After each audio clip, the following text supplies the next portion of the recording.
축복합니다. 네, 주님을 사랑하고 축복합니다. 네, 네, 주님, 여러분의 기도 가운데 또 중고등부 수련회 잘 다녀왔습니다.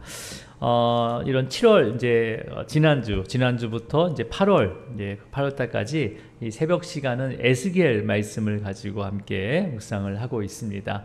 여러분의 에스겔은 선지자예요, 선지자, 그죠? 이제 구분하면 이제 대선지자다. 왜냐하면 이제 많은 계시의 말씀을 예언의 말씀을 전했거든요. 근데 이 에스겔 선지자는 어느 시대에 활동했냐면 이 바벨론 이스라엘 나라가 멸망당하고 이스라엘 백성들이 바벨론 포로로 끌려가잖아요, 그죠? 그 포로 시기에 활동했던 선지자 중에 한 명입니다. 이때 활동했던 선지자가 유명한 선지자가 있는데 에레미야도 이 시기에 활동했던 선지자고 다니엘도 이 시대에 함께 활동했던, 그러니까 이스라엘 나라가 가장 어두웠던 시기죠. 가장 힘들었고 또 절망적인 시기에 하나님의 말씀을 신실하게 전했던 선지자가 바로 이 에스겔, 또 에레미야, 다니엘 선지자입니다. 자, 그러면 이 시대적인 배경은 뭐예요? 이스라엘 나라가 솔로몬 시대까지는 굉장히 번성했잖아요, 그죠? 그러니까 솔로몬 왕이 죽고 나서 이스라엘 나라가 어떻게 됐습니까? 남과 북으로 나눠졌어요, 그죠? 그래서 북쪽에 12지파의 사람들이 12지파가 다 모여서 그 북쪽을 북이스라엘이라 부르게 되고, 그래서 이제 열왕기 하부터는 이스라엘 하면 그냥 북이스라엘이라고 생각하면 돼요. 그리고 남쪽을 남유다라고 부르게 됩니다. 그래서 이 북이스라엘 수도가 사마리아예요, 사마리아. 오므리 왕이 사마리아 땅을 사가지고 그곳에 수도를 만들게 됩니다. 그리고 그 앞에 있는 르호보암이 북이스라엘의 첫 번째 왕이 되면서 베델과 단에 금송아지 우상을 만들면서 다른 길을 가게 되는 거죠. 남유다의 수도는 어디겠어요? 당연히 성전이 있는 예루살렘이 되는 거죠. 자, 그러면서 결국 이 북이스라엘은요, 아수르 나라에 의해서 멸망을 당하게 됩니다. 그래서 북이스라엘에 있는 이스라엘 사람들이 거의 반 이상이 아수르 제국으로 끌려가게 되어버려요. 그리고 아수르에 있는 이방 사람들이 이 북이스라엘에 정착을 하게 되는 거죠. 그래서 그게 뭐예요? 같이 이제 살다 보니까 어떻게 결혼도 하고 그러다 보니까 또 이 아수르의 우상을 섬기다 보니까 이제는 그 북이스라엘은 완전히 남유다 보기에는 완전히 하나님의 저주를 받은, 정말 더러운 나라가 된 거죠. 그리고 나서 130년 후에 남유다가 멸망을 당하게 됩니다. 그래서 바벨론에 의해서 3번의 침략을 받게 돼요. 그러면서 결국 멸망을 받게 되는데, 첫 번째 침략은요, 여호야김 시대 때 침략을 받게 됩니다. 그래서 그때 다니엘과 그의 세 친구를 비롯한 가문 있는 이스라엘 자녀들이 끌려가게 돼요, 첫 번째 침략 때.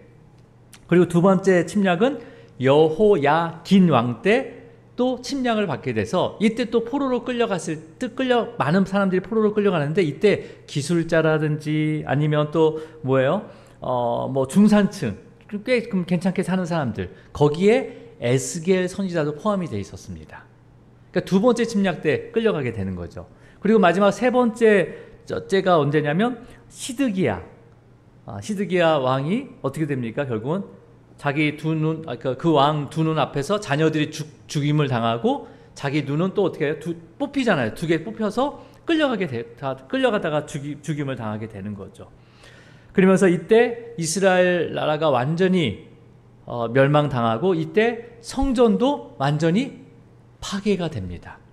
그리고 성전에 있는 모든 기물이 전리품처럼 어디로 다 가지고 가요? 바벨론 나라로 가져가게 되는 거죠. 자, 그러면서 이때도 포로들이 남아있는, 진짜 비천하고 비루한 사람들, 정말 연약한 사람들을 빼놓고 웬만한 포로들이 다 끌려가게 됩니다. 이때 완전히 바벨론으로 끌려가게 되죠. 자, 그럼 여러분, 오늘 본문의 배경은 이 에스겔이 바벨론 포로로 끌려와서 이제 바벨론에 그발이라는 강가가 있어요. 그발이라는 강이 있어요. 그 강가에서 이제 선지자로서의 사명을 받게 됩니다. 자, 우리 에스겔 1장 1절 한번 읽어볼까요? 1장 1절. 자, 같이 읽겠습니다. 시작. 30째 해 넷째 달 초닷새에 내가 그발 강가 사로잡힌 자 중에 있을 때 하늘이 열리며 하나님의 모습이 내게 보이니. 여러분 여기서 앞에 지금 에스겔 여기서 내가라고 했을 때 이 내가는 에스겔을 얘기하는 거예요. 네, 에스겔. 근데 그 앞에 30째 해 넷째 달 초닷새 이 뭐죠? 이 날짜는 뭘 얘기하는 걸까요? 30째 해 넷째 달 초닷새. 그러니까 30년째 해 4월 15일을 얘기하는 거예요. 예. 이거는 자기의 나이를 얘기합니다. 자기가 살아온 시간. 이때에 내가 누구요?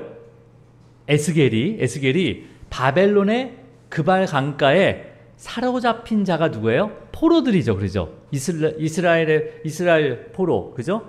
이스라엘 그 포로된 이스라엘 사람들 중에 있을 때 뭐가 어떻게 됐대요? 하늘이 열리고 하나님의 모습이 누구에게 보였어요? 네. 사로잡힌 자들에게 다 보인 게 아니라 누구에게만 보인 거예요? 에스겔에게만 보인 거예요. 그러니까 에스겔이 이방 땅에서 포로로 잡혀가서 이제 포로로서의 시간을 보내잖아요. 그죠? 시간을 보내요. 이때가 30살이었어요. 이때 에스겔의 나이 30살이었어요. 그러니까 에스겔뿐만 아니라 이스라엘 백성들은요, 바벨론에서 포로의 삶을 하루하루 살면서 그 고단한 하루를 마치고 그발 강가에 모여서 뭐 했을까요? 자기의 인생을 한탄했을까요?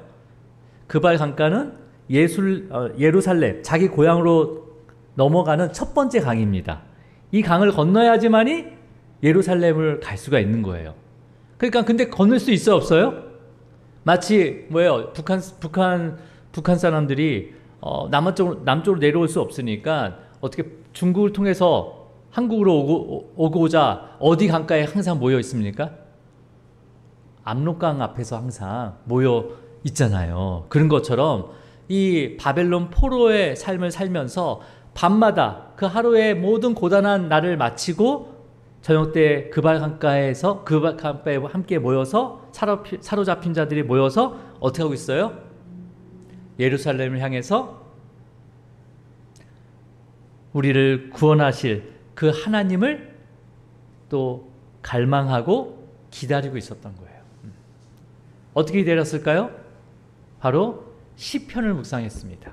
그래서 시편의 이 150편이 언제 배열이 됐냐면 만들어진 것들, 이렇게 지어진 것들을 쫙 이렇게 150편을 이렇게 나열하게 됐냐면 이 바벨론 포로 시기 때 다윗이 했던 기도문이나 또 모세가 했던 기도문, 또 아니면 또 거기에 나와 있는 아삽의 시라든지 이런 것들을 그 강가에서 이렇게 함께 그 제사장이나 그런 사람들과 함께 그 시를 읊었다는 거예요. 하나님의 구원을 기대하면서. 그 중에 누가 있었어요? 에스겔이 있었다는 거죠.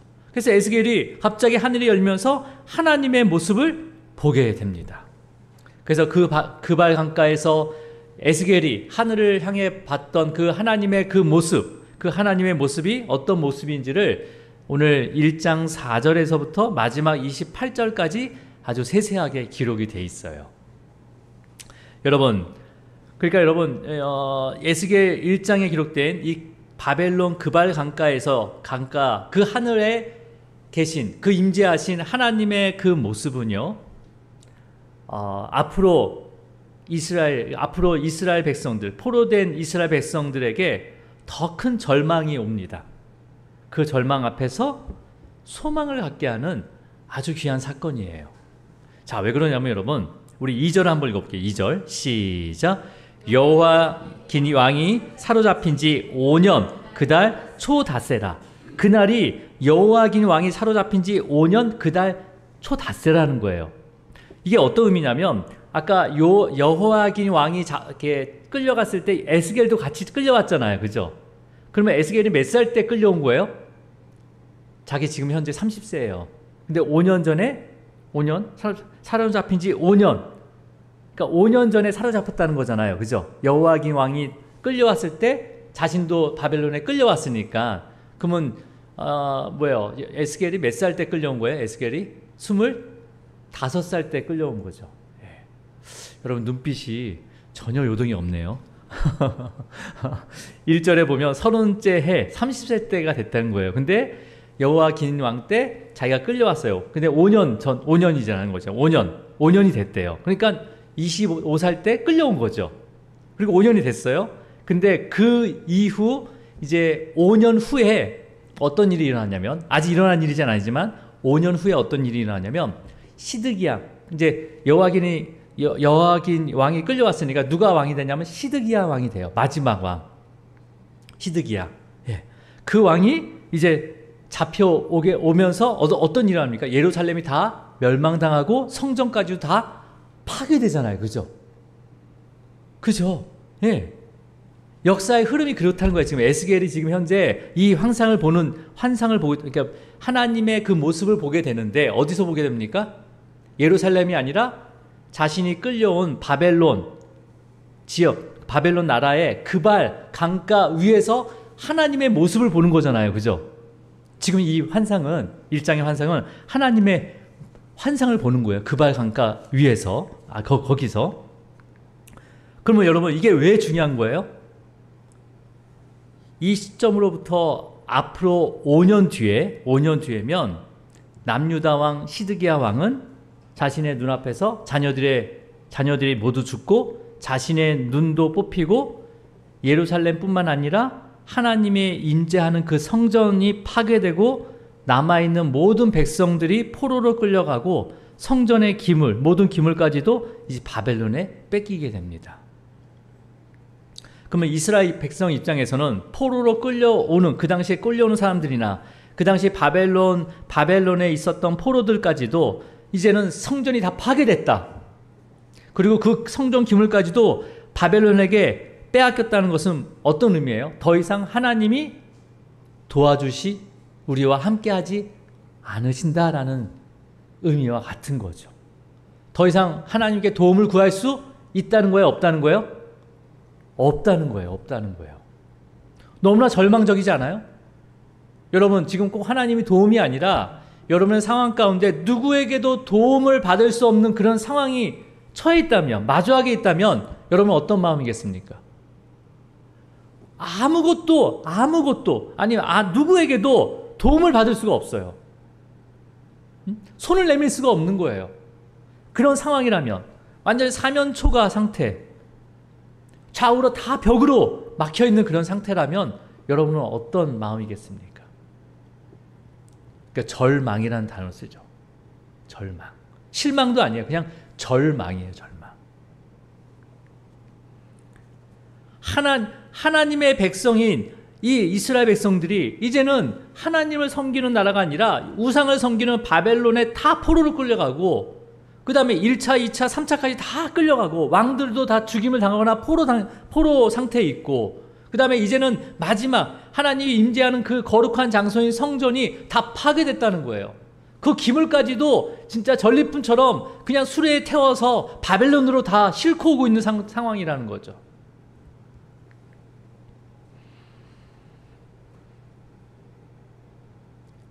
그러니까 여러분, 이런 절망적인 사건이 일어나기 5년 전이에요. 지금요. 5년 전에 먼저 끌려온 이 에스겔 선지자가 그발 강가에서 하늘을 보니 누가 임재하고 계세요? 하나님의 모습을 본 거예요. 그곳에서 하나님의 모습을 본 것은, 예루살렘 성전이 무너지더라도 하나님께서는 이 포로로 끌려온 이스라엘 백성 가운데 임하시고 있구나, 여전히 우리의 하나님이 되어주시고 있구나라는 것을 보여주시는 굉장히 중요한 사건이라는 거죠.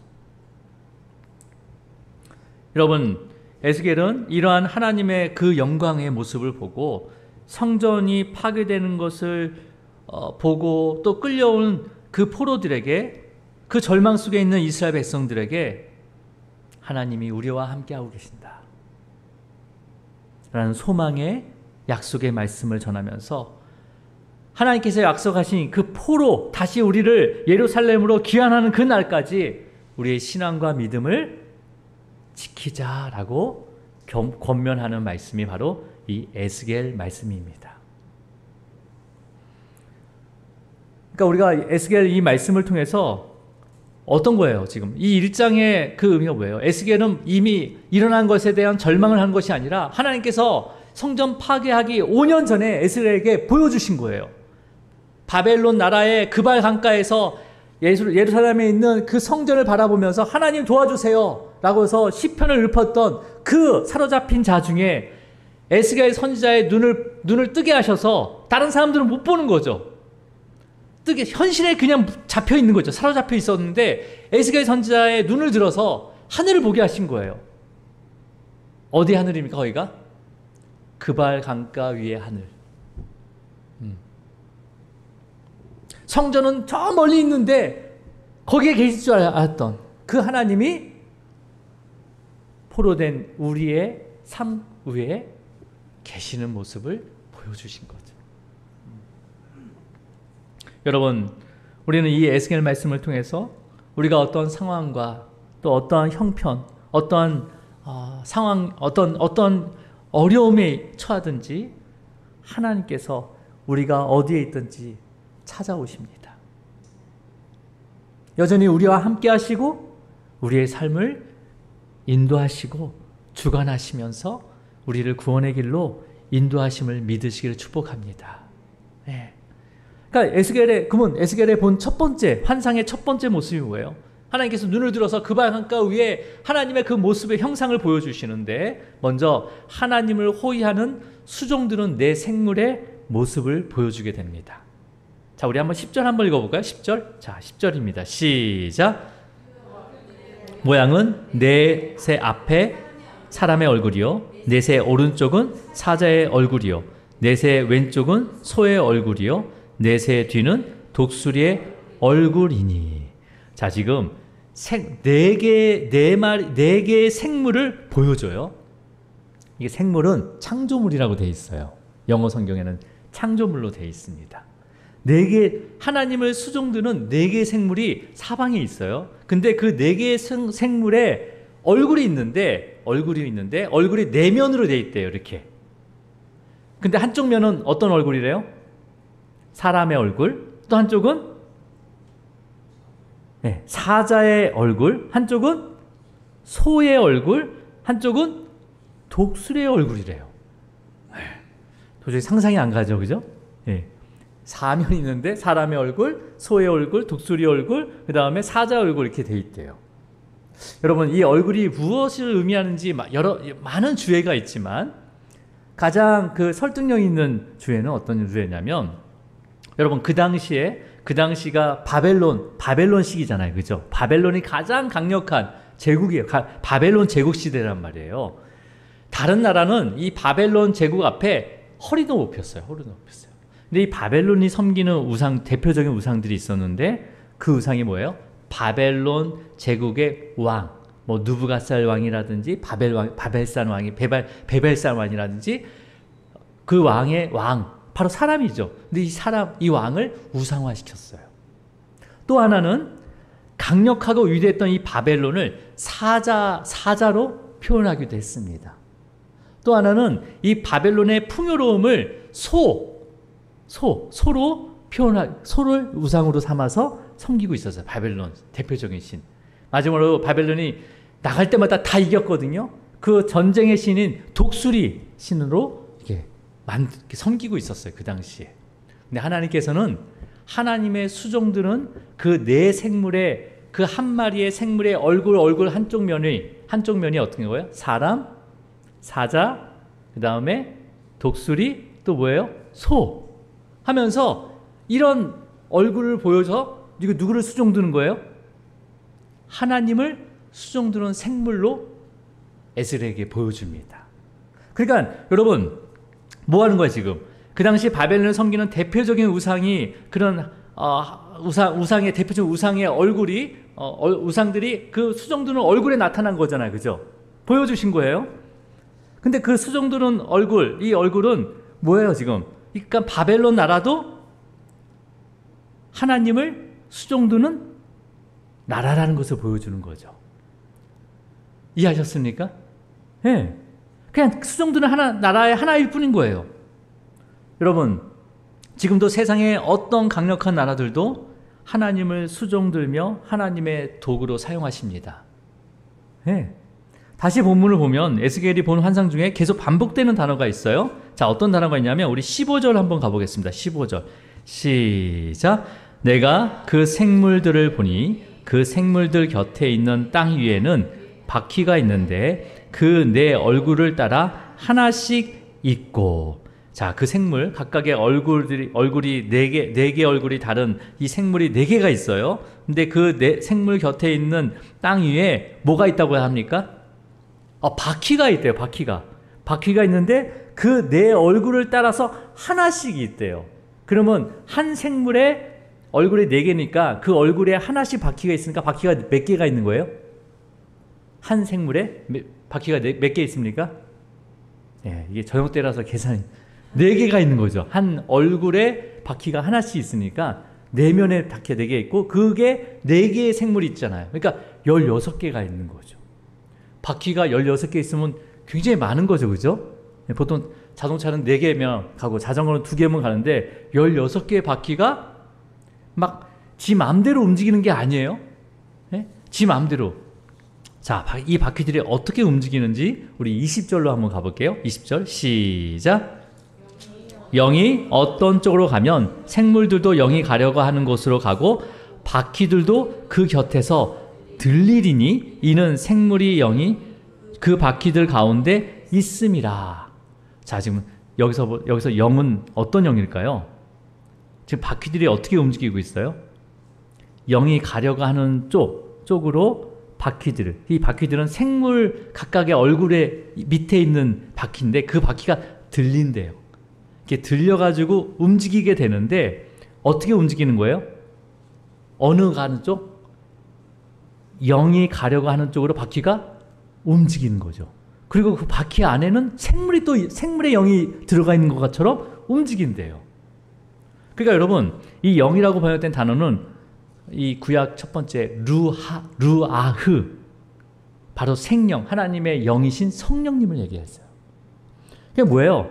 하나님을 수종드는 생물들이요, 자기 마음대로 수종드는 것이 아니라 누구의 영을 따라서?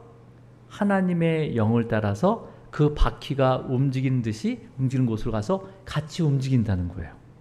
그러니까 이 바퀴는 뭐예요?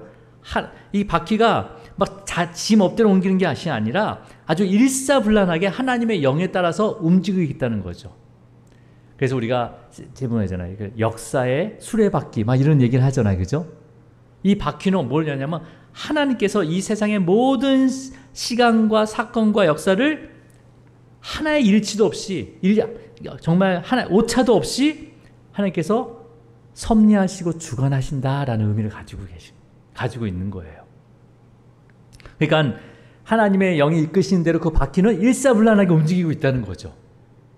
여러분, 우리 인생의 모든 바퀴들도요, 그냥 멋대로 움직이는 것이 아니라 하나님의 그 영에 따라서 한 치의 오차도 없이 하나님의 그 섭리 가운데 이루어지고 있음을 믿으시길 축복합니다.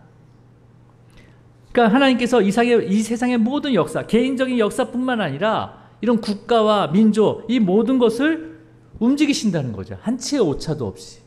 예. 지금 전쟁과 기근과 그 다음에 자연재해로 막 여러 가지 일들이 많이 일어나고 있잖아요. 우리나라도 지금 너무 예측할 수 없는 상황들이 많이 일어나고 있잖아요. 지금요. 경제라든지 정치라든지 세계의 어떤 관계도 예측할 수가 없어요. 하지만 이게 모든 이러한 사건들과 상황들도 하나님의 주권과 섭리 안에서 이루어지고 있음을 믿으시길 축복합니다. 예. 그러니까 여러분 지금 에스겔은요, 바벨론에서 남유다가 멸망당하고 성전이 모두 무너지고 실제적으로 이 거룩한 성전의 모든 기물들이 전리품처럼 옮겨지는 것을 보게 될 것입니다. 앞으로 5년 후에는 보게 되는데, 이걸 보면서도 어떤 겁니까? 탄식을 하는 것이 아니라 하나님께서 이 모든 역사의 바퀴를 움직이고 있다는 것을 믿고 신뢰하면서 하나님께서 반드시 그때 70년의 그 시간을 지나면 다시 우리를 회복시킬 것이라는 것을 담대하게 선포할 수 있었습니다. 그게 믿음인 거죠. 믿음인 거죠. 그발 강가에서 그 사로잡힌 자 위에 누가 계셨다는 거예요? 하나님이 계셨다는 거죠. 그 다음에 하나님을 그 형상을 보는데 그 밑에 수정부는 그 모든 그 얼굴이 바벨론에 믿고 있는 신들이요. 대표적인 신인데 그 신들이 하나님을 수정드는 거예요. 그러니까 이 바벨론조차도 하나님의 주권 아래 있다는 거죠. 하나님을 수정드는 하나님의 도구일 뿐이라는 거죠. 자, 그러면 에스겔이 그발 강가에서 본 하나님의 실제적인 모습은 어떤 모습일까요? 오늘 26절 한번 볼까요? 26절 시작. 그 머리 위에 있는 군창 위에 보좌 형상이 있는데 그 모양이 남보석 같고 그 보좌의 형상 위에 한 형상이 있어 사람의 모양 같더라. 그 머리는 누구예요? 그 뭐예요? 수정드는 그 얼굴 뭐가 있었습니까? 사람, 사자, 그 다음에 독수리, 소. 그 머리 위에 뭐가 있대요? 궁창이 있대요. 이 궁창이라는 것은 아주 넓은 하늘이 있다는 거예요. 그냥 그 하늘 위에 보좌가 하나가 있어요. 그 보좌가 꼭 남보석으로 만든 보좌이래요. 아마 그 보좌가 투명이 아니라 아주 남보석이라는 것은 아주 진한 남색으로 된 보좌를 얘기하는 거죠. 아마 번쩍번쩍 빛난 것 같아요. 그 보석이 그런 같은 보좌가 있다는 거예요. 그 보좌의 형상 위에 한 형상이 있어요. 근데 어떻다고 얘기합니까? 사람의 모양 같더래요. 네 생물의 머리 위에 끝없이 넓은 그 하늘 궁창이 보이고 그 궁창 위에 남보석으로 만든 보좌 형상 같은 게 있는데 그 형상 위에 어떤 형상을 보게 된 거예요? 사람의 형상을 본 거예요. 사람의 형상. 사람 모양 같은 형상을 본 거죠. 누구를 보여주신 걸까요? 네? 하나님께서 택하신 그 백성들을 죄에서 구원하시기 위해서 장차 육신의 몸을 입고 오실 인자로 오실 바로 성자 하나님, 바로 예수 그리스도를 보여주신 겁니다. 자, 이것을 확인할 수 있는 근거절이 바로 다음 절에 나옵니다. 본문절 우리 28절로 가겠습니다. 28절 시작. 그 사방 광채의 모양은 비 오는 날 구름에 있는 무지개 같으니 이는 여호와의 영광의 모양이라. 내가 보고 엎드려 말씀하시는 이 음성을 들으니라. 예. 자, 보세요. 그 사방의 광채의 모양이 뭐 같다고 되어 있습니까? 비 오는 날 구름에 있는 무지개와 같대요. 무지개요. 예. 그 광채가 무지개로 딱 보인다는 거예요. 자, 근데 여러분, 이 무지개는 이스라엘 백성들에게 아주 특별한 메시지를 갖고 있어요. 자, 어떤 메시지입니까? 이 무지개가 언제 처음 등장했죠? 창세기 9장 노아의 홍수 심판 후에 뭐 했습니까? 다시는 물로 세상을 심판하지 않으시겠다고 그 약속을 상징하면서 뭘 보여주시죠? 무지개를 보여주셨어요. 무지개. 근데 지금 에스겔이 뭘 봐요? 그 광채가 뒤에 뭐가 생겨요? 무지개를 보여주시는 거예요. 아, 그러면 이거는 심판이 아니구나. 예루살렘이 망하더라도, 예루살렘이 멸망하더라도, 남유다가 멸망하고 성전이 다 파괴되더라도 이거는 심판이 아니라 오히려 하나님의 그 공의로운 징계라는 거, 징계. 그래서 하나님의 그 노아의 약속을 기억하게 하시면서 우리를 다시 구원하시고 회복을 이루시겠다는 하나님의 의지를 에스겔에게 보여주고 있는 거예요. 보여주고 있는 거예요. 이거는 장차 예수님께서 이 땅에 오셔서 모든 약속을 이루실 것을 또 예표하시고 있는 거죠. 그래서 에스겔은 어떻게 합니까? 내가 이것을 보고 어떻게 해요? 엎드려서 말씀하시는 뭐예요? 자의 음성을 들으니라 라고 했습니다. 이 말씀을 들은 것을 전하게 됩니다. 그게 2장부터 시작이 되는 거죠. 제 말씀을 정리하도록 하겠습니다. 여러분, 자, 여러분, 이 에스겔의 환상은 이게 우리가 읽었던 이 1장 1절과 2절, 이것을 확인하지 않으면 단순히 이미 우리가 이 시점을 어떤 시점인지 알 수가 없어요. 그냥, 하나님의 그 영광스러운 그런 광경, 그 영광스러운 모습을 에스겔이 봤구나라고만 볼 수가 있는 거죠, 여러분. 하지만 하나님의 하나님께서 예루살렘과 남유다와 그 다음에 성전을 파괴하기 5년 전에 이 모습을 보여주면서 니네가 이런 절망적인 상황이 오더라도 뭐 하라는 거예요? 나를 신뢰해라. 나를 의지해라. 왜? 니네들이 포로로 끌려가는, 성전이 파괴하더라도 나는 이 그발 강가 위에, 이 바벨론 위에, 너희들 위에 내가 너와 함께하고 있을 거야 라고 소망의 말씀을 우리에게 주시는 말씀인 거죠. 여러분, 그럼 우리의 삶에는 어떨까요? 그 당시에 그발 강가에 에스겔만 보고 전한 그 말씀을 이 이스라엘 백성들에게 선포했을 때 이스라엘 백성은 보지 못했거든요. 어떻게 했을까요? 믿었을까요? 믿지 않았을까요? 믿는 사람도 있었고 믿지 않는 사람도 있었습니다. 그건 뭐예요? 믿음에 대한 문제인 거죠. 여러분, 현재 우리가 어떠한 절망 가운데서도 지금도 함께 하시고 한 채의 오차도 없이 움직이는 그 바퀴처럼 하나님께서 우리의 인생을 주관하고 계십니다. 우리의 인생을 인도하고 있음을 믿으시기를 축복합니다. 이거는 뭐예요? 이건 믿는 거예요, 이거는요. 우리가 육신의 눈으로 보지 못하지만 여전히 우리 안에 그발 강가 위에 그 하나님의 그 모습을 봤던 이 에스겔이 봤던 그 하나님의 모습이 지금 우리 위에 계십니다. 그리고 그 성령님께서 우리와 함께하고 계시는 거죠. 여러분, 우리는 때때로 삶 속에서 예상치 못한 어려움, 또 아니면 정말 견디기 힘든 시험들, 혹은 또 사회적인 여러 가지 어려움 속에서 깊은 절망감에 빠질 때가 있어요. 그죠? 있어요. 마치 그발 강가에서 내가 나라를 잃고 하나님이 이제는 우리를 도울 수 없구나, 하나님이 떠났구나 라는 슬픔에 잠겼던 이스라엘 백성처럼 절망 가운데 있을 수 있습니다. 그러나 오늘 에스겔이 본 이 환상은요, 그러한 절망 상황 속에서도 하나님께서 여전히 우리와 함께하고 계시고 정말 한 채 오차도 없이 16개의 바퀴를 정말 아주 잘 움직이시는 그 하나님의 영이신 성령님께서 우리와 함께 하심을 믿고 또 걸어가기를 주님으로 축복합니다. 여러분, 지금 우리가 중요한 것은 뭐냐면 눈에 보이고 우리가 마주하고 있는 환경과 상황이 아니라 그 위에 역사하시고 또 그것을 주관하시는 하나님을 발견하고 그 하나님의 인도하심에 순종하는 모습입니다.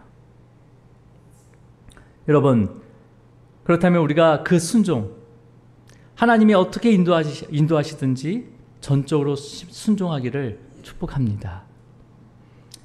여러분, 하나님을 수종드는 그 네 생물과 그 생물 아래에 있는 그 바퀴, 이 바퀴가 성령의 명령에 따라서 한 채의 오차도 없이 일사불란하게 움직였듯이 우리 또한 하나님의 자녀로서 또 성령의 인도하심에 전적으로 또 순종하기를 권면해 드립니다.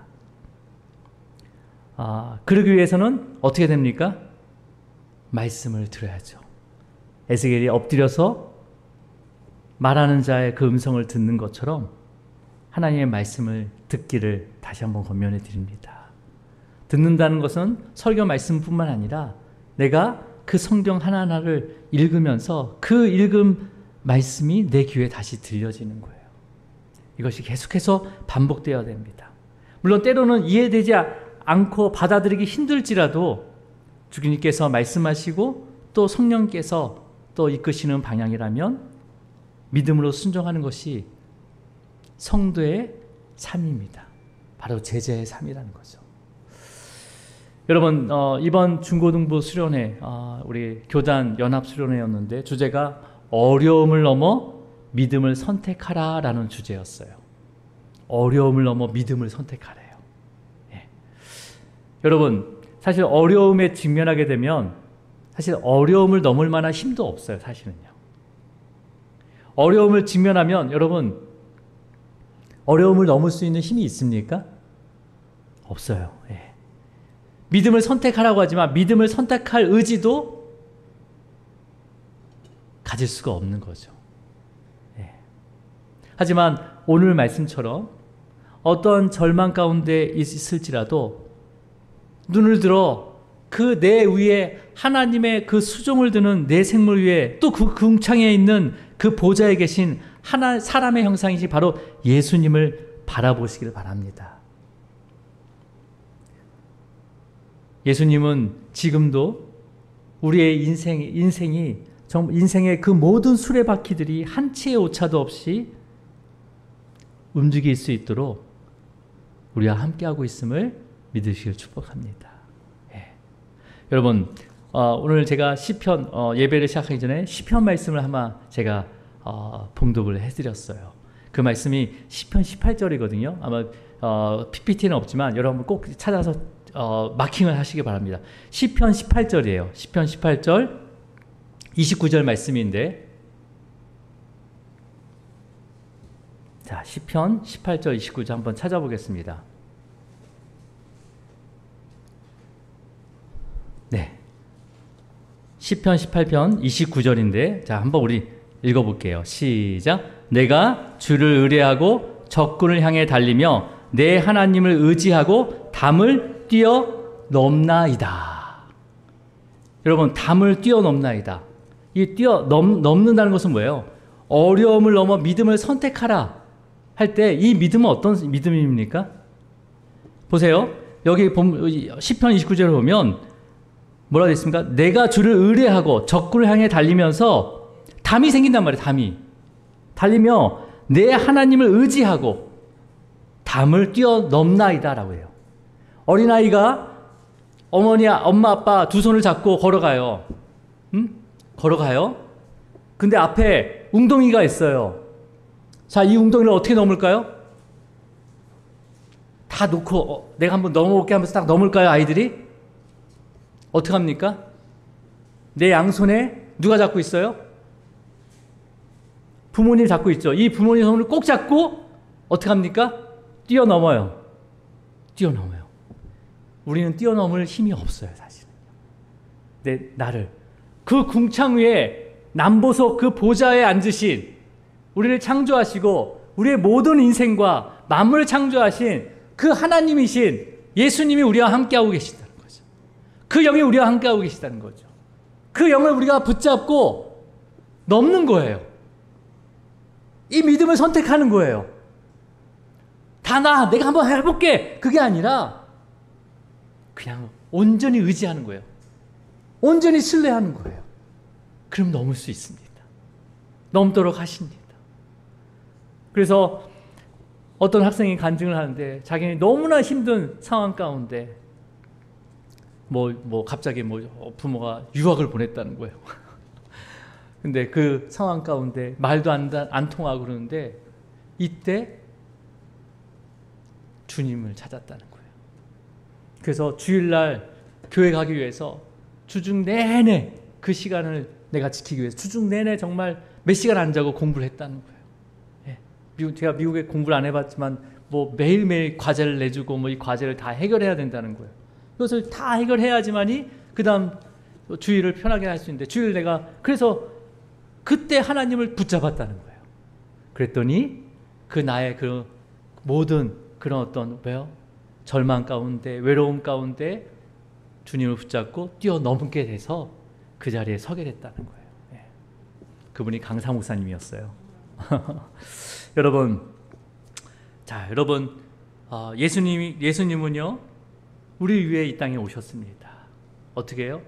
우리의 절망, 죄에 대한 죽음에 대한 절망을 뛰어넘게 하기 위해서 이 땅에 오셨어요. 그리고 우리를 그 죄의 죽음에서 넘어가게 하셨습니다. 바로 유월하셨는 거죠. 여러분, 지금도 그 주님은 살아계셔서 이 온 우주를 통치하시고 모든 역사의 바퀴들을 인도하고 주관하고 계심을 믿으시기를 축복합니다. 네. 그래서 여러분의 각자의 자리에서 혹시 정말 그발 강가에 앉아있는 에스겔처럼 또 사로잡힌 자들처럼 절망하고 있다면 오늘 다시 한번 믿음의 눈으로 하늘을 바라보시기 바랍니다. 네. 아무것도 없는데 아니요, 믿음의 눈을 보세요. 오늘 말씀 가운데 그발 강가에 있었던 하나님의 그 모습을 하나님이 여전히 그 영광을 나타내시면서 그 자리에서 우리를 바라보고 있음을 또 믿으시기를 주님으로 축원합니다. 기도하겠습니다.